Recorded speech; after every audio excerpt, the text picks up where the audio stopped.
Welcome back to Brace for Impact, the podcast where we champion modern philanthropy in a changing world. I'm Mary Rose Gunn, founder and chief exec of The Four, the UK's only venture philanthropy fund dedicated to small charities. Here, I speak to a bold collective of social entrepreneurs, visionary philanthropists, business leaders and experts who share new ways of solving our society's problems, ways that work. With me today is Jonathan Simmons. His 25-year career has spanned business, innovation, investment and social impact, giving him a uniquely perfect storm of entrepreneurial energy for social good. Jonathan has founded and successfully sold several purpose-driven businesses, including local experiences company Yup and creative agency Zone. He is a former trustee of Shelter, and he is a current trustee of London's largest Jewish community centre, JW3, and the leading DAF, Prism the Gift Fund. Most recently, he joined New Philanthropy Capital, or NPC, as their new CEO with a vision to maximise social impact. If this podcast is about meeting people who are doing things differently, Jonathan couldn't epitomise this better. I can't wait to hear more about his ideas on how philanthropy should be done differently, and huge congratulations on the new role. Jonathan, thank you so much for joining me. First question, why this huge change in many ways in career choice, and also, going back to taking on a formal role with a board and people to answer to, and what brought you to NPC? Definitely two questions. I think yes, career change if you think of it like what do I do every day, but not career change in. I care about impact, and I care about. I think we've got some stuff wrong in our world. I think there is huge capital or asset or wealth creation on one side, and huge challenges and issues in our society, not necessarily on the other side, but that are present, and we need to shift some of that expertise, some of that money, some of that capital, etc., into a place where it's addressing some of those problems. And I was doing that very much after we sold the agency. I was doing that on my own, which is a hugely interesting experience of trying to set up businesses or make investments or create change. And I think it's very difficult to do that from an individual standpoint. And maybe we'll come on to this a bit. I don't think there's a lot of communities for you to join if that's how you feel or that's what you want to do, particularly if you don't have kind of uber wealth, right? So when the opportunity came up to join an organisation with the same agenda or the same vision or the same mission, although quite different in its characteristics maybe, then I jumped at the chance. It was an obvious thing to do. Then I realised that meant a board and governance and people and going to work every day. But that's okay. And actually, having met the people, they're brilliant people, and NPC's got a fantastic platform, so it's a great choice. And what do you see you bringing in terms of defining the role that NPC is going to play in the sector going forward?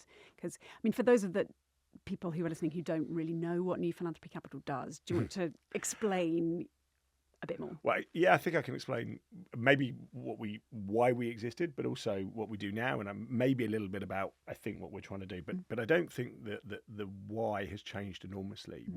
We ultimately want to see a healthy kind of relationship between capital and impact, and some of that you can measure really easily by is there lots of money going into good stuff, but you also have to measure is that having impact and is that doing well. I can get into, maybe we will, but I can get into the individual things we do, but ostensibly I think what we've done over the last 20 years, we're 22 years old, so what we've done over the last 22 years is take some pioneering ideas, so ideas around theories of change or particularly ideas about impact and impact measurement, and we've normalised that. And we've made that, I think we can absolutely, no, I can't because I'm new, but the guys that are there and the people that have come before me have absolutely should take credit for that kind of, someone called it system change the other day. One of the examples of system change in the UK, if we go back, and I actually knew NPC back 20 years ago, charities didn't really want to be asked. And the very few social enterprises around at the time didn't necessarily want to be asked what their impact was. Yeah. They wanted you to give on an emotional reason or to back on an emotional reason. That is very different now, and NPC has delivered that, I think. So I think that's what we've done. We do it through impact measurement, we do it through influence, we do it by consultancy, we do it by running projects. There's lots of things we do to make that happen. And I think going forward, we'll continue to do that. We'll continue to drive impact. We'll continue to drive serious evidence-based discussions and conversations around how capital is distributed.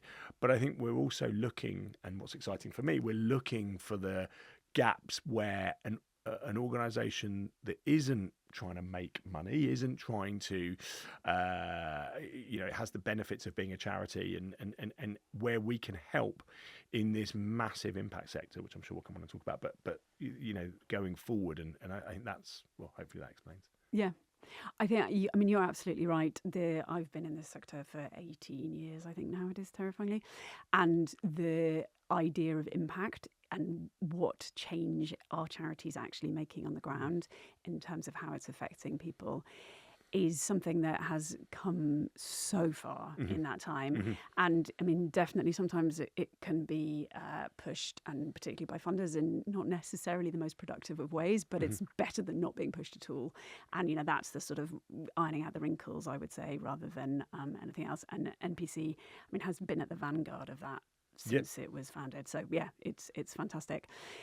My job is just to make sure we do it again with somebody else, right? Do it That's cool. And why am I doing this? Because that's exciting, right? Yeah. There aren't many organisations that absolutely have delivered change, and so now I get to be involved in one that absolutely has, and now we're going to go and do that again and again and again. And I love what you have said to me before about, you see your role as trying to make sure at NPC that there is more money in the sector and that it's spent better. And, that is fantastic for, as somebody in the sector, brilliant.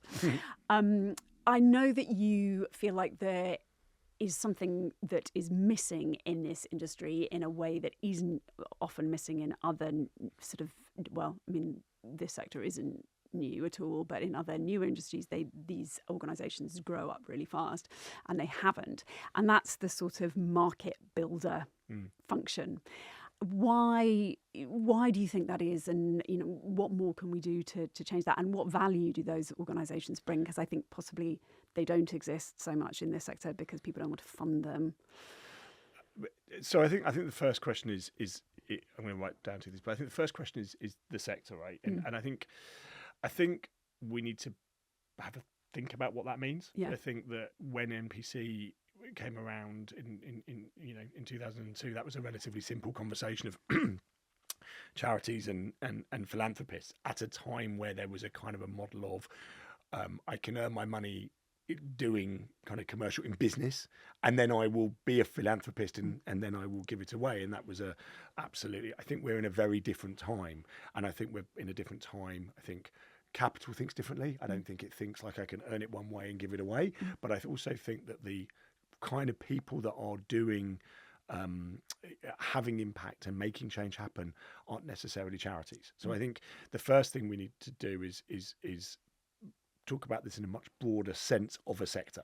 Right? You know that well because you often think about social enterprises and those kind of organisations, and you often talk to your philanthropists as investors. Well, but some of it is actual investment. I want my money back, or I want a small return, or even at sometimes I want a market return, but I still want you to have impact. I'm going to ask you to do both things.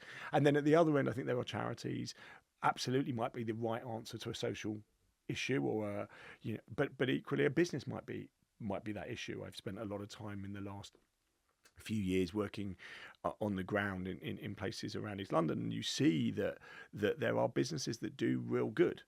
And I think you've got people who would traditionally be philanthropists who will go to those businesses and say, well, can I back you?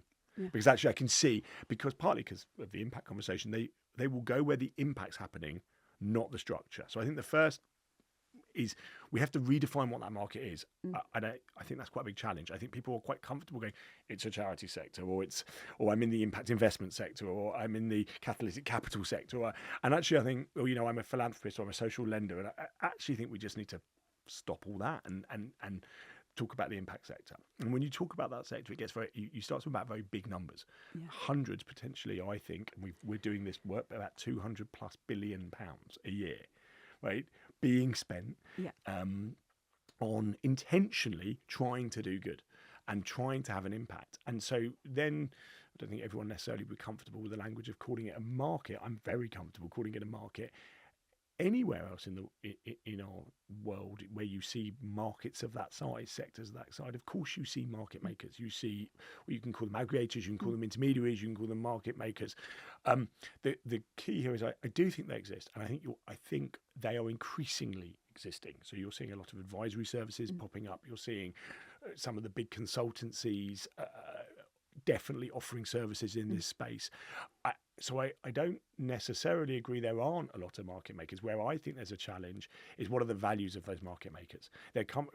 If you work in the transport sector or you work in any commercial sector, your value is and your belief is profit, and then that will, you can have a belief that will do good, but the value is profit. In this sector, the value has to be impact. And so sometimes I think some of those market makers or aggregators might have some misaligned incentives, and so I think NPC's role is really, really important, and others is really important. So first of all, I think they do exist. I think people should be asking what are their incentives and what benefit do they bring. We absolutely see a role for ourselves in that. Often working with those, we're not in any way against consultancies coming in or advisory services, but I think there's a room for us as well. And then the third point, I think, to your question is about. You mentioned I've seen it in other sectors. I spent a lot of my life in the tech digital sector, and what they did brilliant, what those market makers, intermediaries, and a lot of that was either VCs or membership bodies were another really good example of kind of these market makers. And in our sector, we've got lots of not-for-profit membership bodies. We told stories brilliantly. They told stories brilliantly. They took success and they put it on platforms and they shouted about it. And so if I think of a tech example, when people were questioning, well, could you really pay for something online? They went, well, look, these people are paying for things online, or these services. So they shout. And one of the things I think we're not very good at in this sector or this market is shouting about the successes, telling the stories of successes. And so again, I think that may be somewhere where NPC can help. I think that's so important, and particularly obviously when it comes to encouraging more money into the sector. We won't manage it. We won't do it unless people see how much difference it's making. And the power of the storytelling is something that just can't be underestimated. So just on that as well, that is a kind of account. There is the rational story that is about what do I get for my money, particularly when you want a return profile. So particularly when you're talking about some form of investments and once you're moving away from straight philanthropy. We need to have that rational conversation. It's a completely reasonable conversation to have, but you also have to have a conversation about what does it actually do? What good is it? You mentioned in the intro, I was involved in the founding of I'm actually not going to name it because I want to promote it, but a business called Yub, a local experiences business. But what was interesting was we raised money off impact investors. They didn't ever talk about the returns they were going to make. They talked about the stories of the impact we were having. But they talked to us about it. There was no platform for them to go and shout about it. There is a bit of that. There was groups of impact VCs. They're really good guys. They're really interesting. But the stories aren't bubbling up to the top. Yeah, I think you're completely right. One thing that I have felt for a while is really missing as well is somewhere to bring to the forefront, at risk of using the name of the podcast in this another podcast in this talk. But one thing that's really missing is more stories about where sort of individual philanthropists or individual corporates have got behind early stage organisations and really helped, bring new social innovation and systems change into being and to happening. And we don't. I mean, the philanthropists will get profiled in the media, but it's not really about, look, with their particular charity or social enterprise that they've backed, look what they've done together. And I feel like that's something that could be so much more powerful. So I think sure, right? And I'd ask you a question that I was discussing with a colleague of mine who's been in the sector for a long time the other day about this, going, where is there examples of really significant innovation or really significant change or really significant kind of addressing a social issue? And the answer is we don't really talk about it, right? It's there, but you don't really know about it. And so you end up with examples that are 10, 20 years old or something like that. And actually, if you listen to my intro of NPC, I don't think NPC, I don't think it feels very characteristic of NPC to claim that we did systems change. Yeah. Like why not? Like that's and certainly if you go into the automotive industry, why not? Let's talk about the automotive industry, right? The people who are making change there don't half claim about the change they're making, and it works. Yeah. So I don't have any. I encourage us to tell stories of how we've done well. I think we get a little bit caught up in definitions again. So, well, that's not a charity, or that's so. Like, I think we got to be, let's tell the stories of where money has had impact, social impact. That's what we've got to do. Yeah, I think you're absolutely right. Because particularly, as you mentioned, there is going to be a huge amount more resource coming into the impact space, not necessarily, as we say, the sort of charity sector is a bit different from the broader impact space. But as that is happening, what are the changes that you think we need to make sure that funding is going to be as effective as possible at creating the social change that, goodness me, do we need at the moment in this country? How can we help? So I think, first of all, there is already enormous amounts of money coming in. And I think we need to find a way to call out the money that is having significant impact, or it can be patient. So its intentionality might be over a long period of time. But I think we need to not see all money as good money. So I think, and I think, a shameless plug from my organisation. I think that's, you asked what we do. That's what we do. We help people understand whether that money is having impact. We've got no skin in the game. We've got no political allegiance, or we're not, so I think you have to have a very live conversation. Again, one of the challenges of this sector is that it's not as clear as does it make money or doesn't it make money, right? So that is a very complex conversation. So we have to do that and work hard at that. As we both said, it's much better today than it was 22 years ago. I think that we have to, the wish of sounding kind of like repeating myself, I think we have to create forms and environments where those stories are told, so we can interrogate them, so that we can talk about them, so we can attract others to the ones that are working.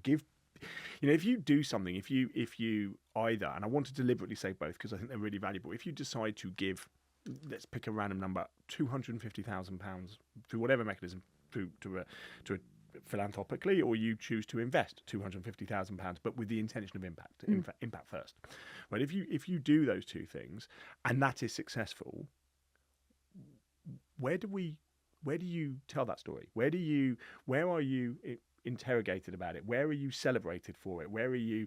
And I think if you go to places like North America, you'll see that happen a lot more. And I think they're moving much faster in this space. So I think we need to create those environments. I think we need to create those, and that will crowd in more money. And then I guess the other point, and this is definitely something we're trying to do at NPC, but is create kind of crowd money in. I'm careful of the word funds because it has all kinds of implications around investment and stuff like that. So, but find themes that you can crowd money around and say, actually, we're trying to address this issue. So if you take, we look at areas like youth mental health or the environment, you can see huge amounts of money going in, but it's very difficult to work out how much money is going in. And so I think there's a bit of work to be done there as well. Do you think that we've got the right institutions and organisations already existing to do this work that needs to be done? Or do you think that some of them aren't that fit for purpose and we need new ones? I'm going to sound like I'm sidestepping the question because it's probably a sensible thing to do, but I'm going to try. And also, I think one of the reasons I like the word market is I don't think it's for me to judge that, and I don't really care, because if this becomes a much more socialized, much more out in the light experience where that people can, I often talk about someone can go to,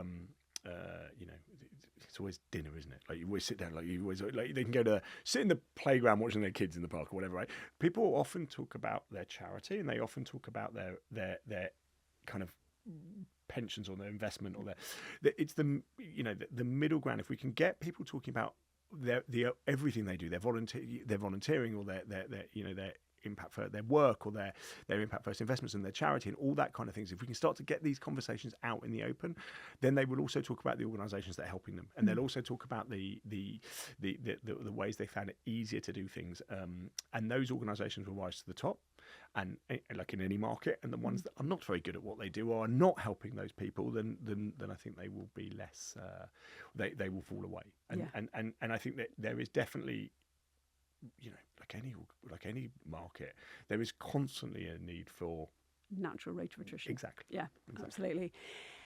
And that's something that I think we can sometimes be seen as being a little bit ruthless, in that people say, oh, what do you think about when charities go bust? And we say, well, they should. It shouldn't be right that all charities can continue in perpetuity if they're not being effective and efficient and having difference. But what is often the challenge is that it's not necessarily the ones that are really good that are going bust. It's the ones that don't know where to fundraise from because they don't have the right connections and they don't have the right expensive fundraisers to help them.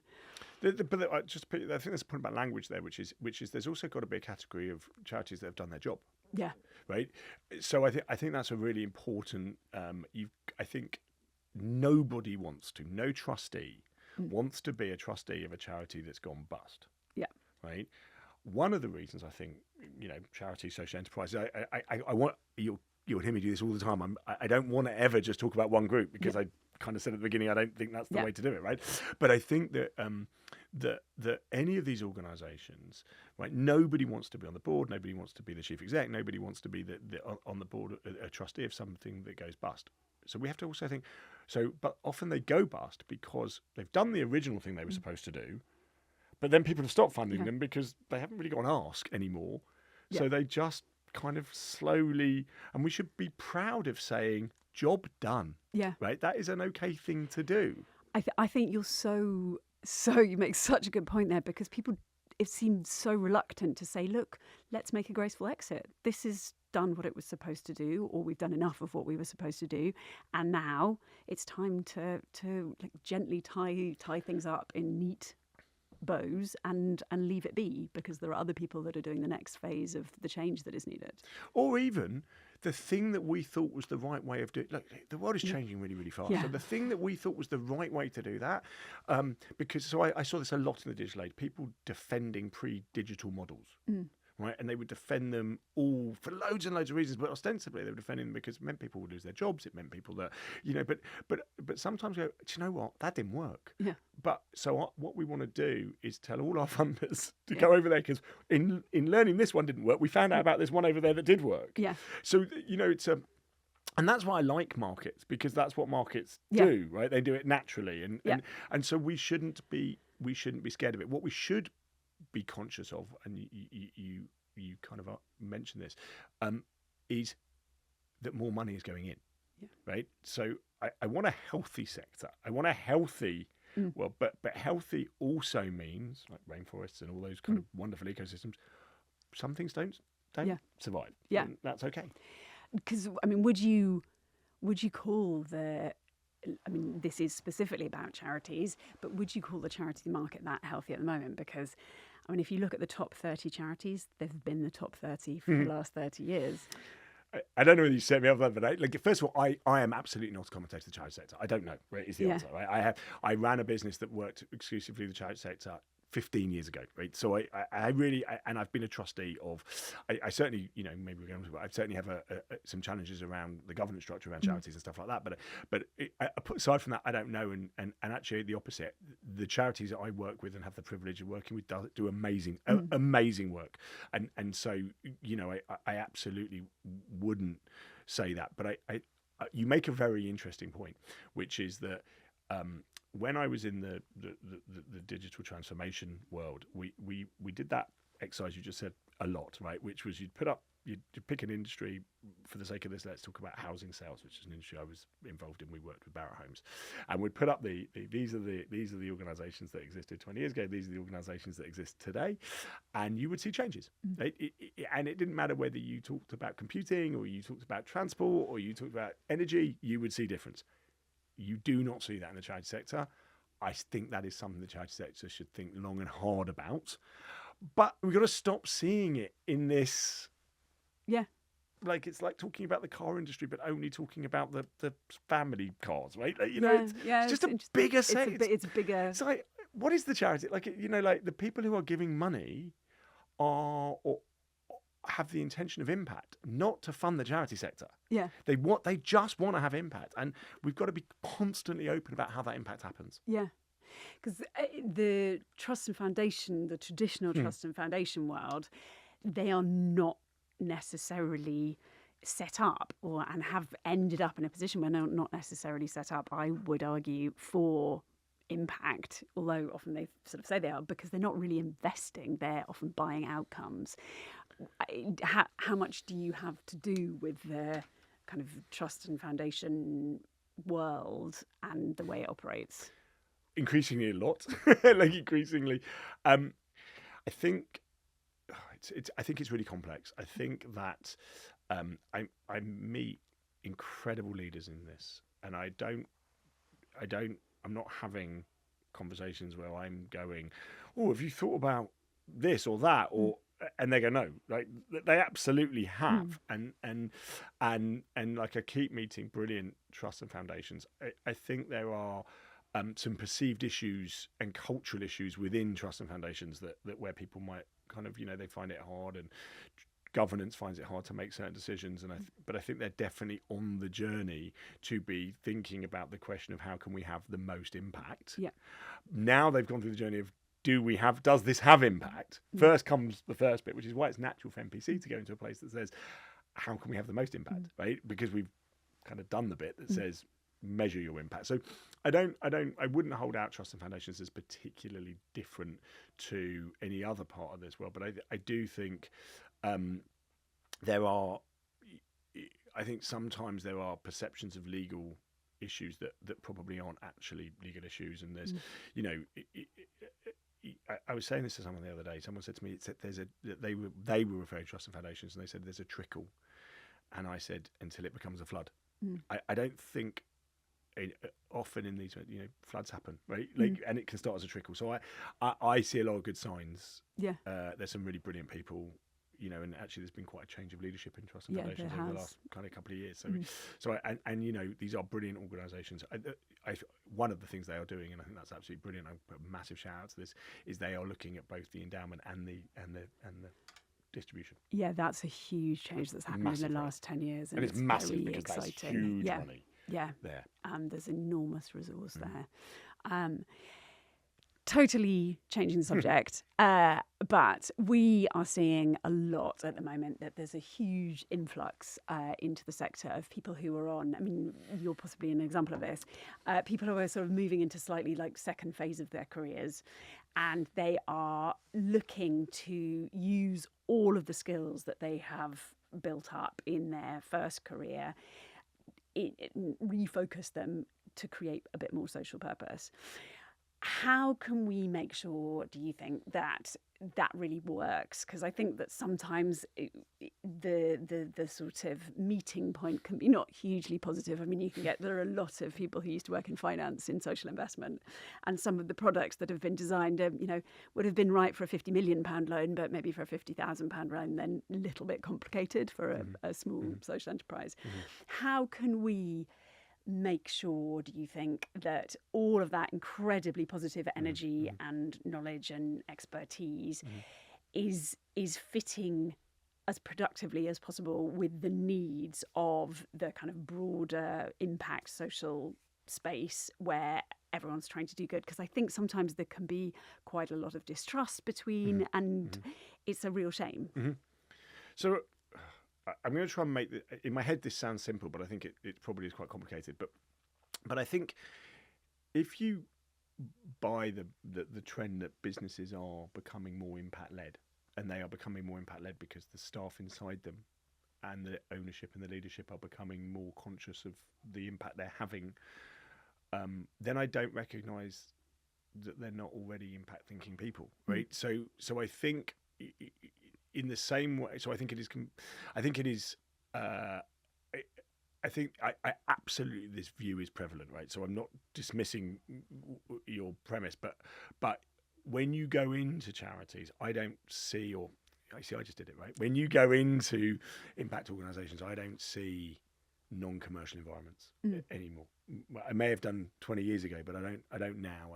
I don't meet charity or enterprise leaders who don't get commercial reality and understand kind of prioritization or kind of good project management tools, or all of the things that you would see in businesses and things like that.